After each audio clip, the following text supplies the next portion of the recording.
subscribe, like, komen, dan share. Kompleks Alun-Alun Lor. Kompleks ini meliputi Gapura Gladak, Pangurakan, Alun-Alun Lor, dan Masjid Agung Surakarta. Gladak yang sekarang dikenal dengan perempatan Gladak di Jalan Slamet Riyadi, Surakarta. Pada zaman dahulu, space area di sekitar Gladak dan Gapura kedua dipakai sebagai tempat menyimpan binatang hasil buruan sebelum digladak atau dipaksa dan disembelih di tempat penyembelihan. Wujud arsitektur pada kawasan Gladak ini mengandung arti simbolis ajaran langkah pertama dalam usaha seseorang untuk mencapai tujuan ke arah manunggaling kawula Gusti atau bersatunya rakyat dengan raja. Alun-alun merupakan tempat diselenggarakan upacara-upacara kerajaan yang melibatkan rakyat. Selain itu, alun-alun menjadi tempat bertemunya Sri Sunan dan rakyatnya. Di pinggir alun-alun ditanami sejumlah pohon beringin. Di tengah-tengah alun-alun terdapat dua batang pohon beringin atau Ficus benjamina atau famili Moraceae yang diberi pagar. Kedua batang pohon ini disebut waringin sangkeran atau harifah beringin yang dikurung, yang diberi nama Dewa Daru dan Jaya Daru. Di sebelah barat alun-alun utara terdiri Masjid Agung Surakarta. Masjid raya ini merupakan masjid resmi kerajaan dan didirikan oleh Sri Susunan Paku-Buwono III pada tahun 1750. Bangunan utamanya terdiri dari atas Serambi dan Masjid Induk.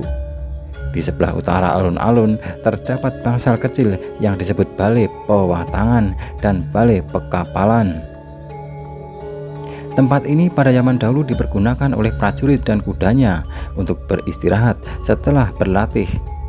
Beberapa balai lain terdapat di sekitar alun-alun yang dipergunakan untuk karyawan-karyawan keraton menempatkan kudanya. Tempat menambatkan kuda sudah tidak dapat dijumpai lagi saat ini. Bangunan-bangunan lain di sekeliling alun-alun sekarang dipergunakan sebagai kios penjual cenderamata. Di sebelah barat daya alun-alun Lor ke arah Pasar Klewer dan sebelah timur laut ke arah Pasar Beteng terdapat dua gapura besar yang berfungsi sebagai pintu keluar dari alun-alun Lor yang bernama Gapura Klewer dan Gapura Batangan. Kompleks Sasono Sumewo dan Kompleks Sitihinggil Lor. Sasono Sumewo merupakan bangunan utama terdepan di Keraton Surakarta. Tempat ini pada zamannya digunakan sebagai tempat untuk menghadap para punggawa dalam upacara resmi kerajaan. Di kompleks ini terdapat sejumlah meriam, diantaranya diberi nama Kiai Poncowuro atau Kiai Sapu Jagat. Meriam ini dibuat pada masa pemerintahan Sri Sultan Agung Prabu Hanyokrokusumo.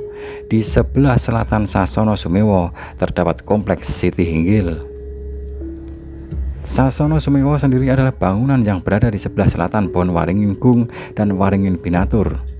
Bangunan besar ini memiliki citra konstruksi atap kampung Tridenta atau atap kampung berjajar tiga dengan bagian tengah lebih kecil, yang disangga oleh kolom tembok persegi berjumlah 48 buah.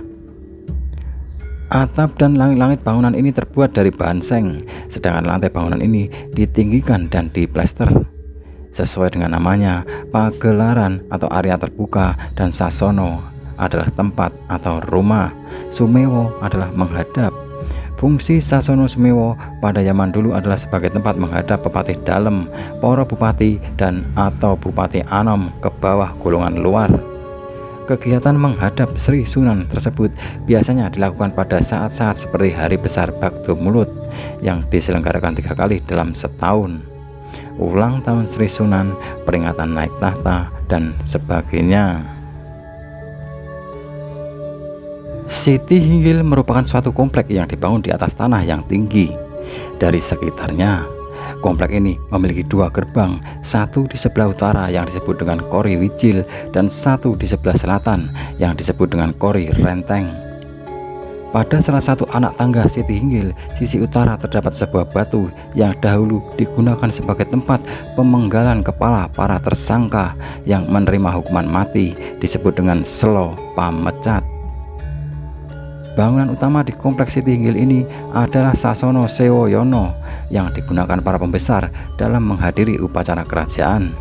Selain itu, terdapat pula bangsal Manguntur Tangkil. Bangsal ini berfungsi sebagai tempat singgasana tahta Sri Sunan saat menerima para pimpinan. Kemudian di sebelah selatan terdapat bangsal Witono, tempat persemayaman pusaka kebesaran kerajaan selama berlangsungnya upacara.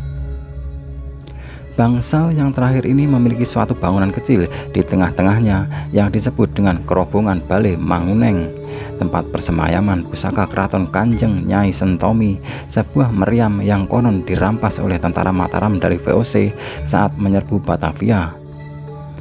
Di sebelah timur Sasono Sewoyono dan Witono terdapat dua bangunan bangsal, yaitu bangsal Gandekan Tengen di bagian utara dan bangsal Angun-Angun di bagian selatan. Sementara di sebelah baratnya terdapat bangunan bangsal Gandekan Kiwo di bagian utara dan Balebang di bagian selatan. Sisi luar timur selatan barat kompleks Siti Hinggil merupakan jalan umum yang dapat dilalui oleh masyarakat yang disebut dengan nama Supit Urang atau Capit Udang. Kompleks Kamandungan Lor.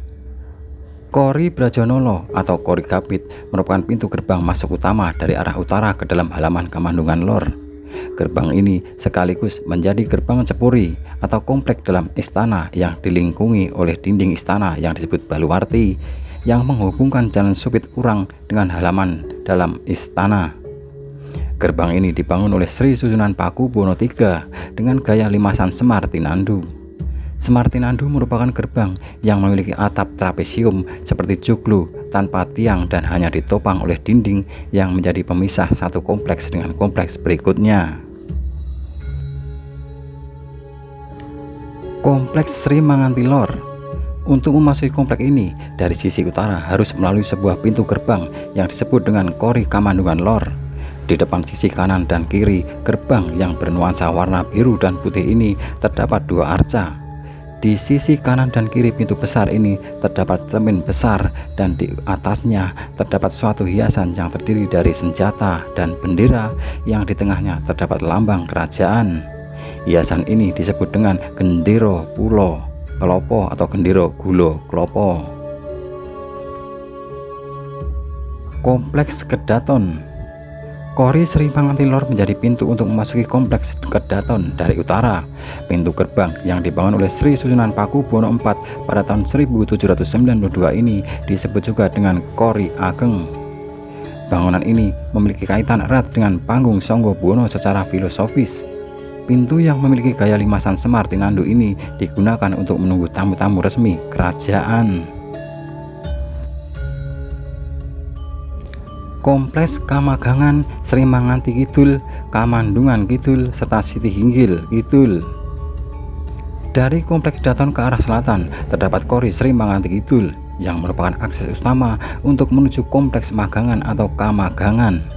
Di tempat ini terdapat sebuah pendopo di tengah-tengah halaman yang disebut Bangsal Magangan yang digunakan sebagai tempat pelatihan para calon pegawai kerajaan. Di sekeliling halaman ini ada kantor-kantor dan bangunan-bangunan untuk menempatkan perlengkapan prajurit seperti keris, pedang, bedil, pistol, dan pakaian seragam prajurit untuk hari-hari besar kerajaan. Selain memiliki kemegahan bangunan Keraton Surakarta, juga memiliki suatu warisan budaya yang tak ternilai. Di antaranya adalah upacara-upacara adat, tarian-tarian sakral, musik, dan pusaka. Upacara adat yang terkenal adalah upacara Grebeg, upacara Sekaten, dan upacara Malam Siji Suro. Upacara yang berasal dari zaman kerajaan ini hingga sekarang terus dilaksanakan dan merupakan warisan budaya Indonesia yang harus dilindungi.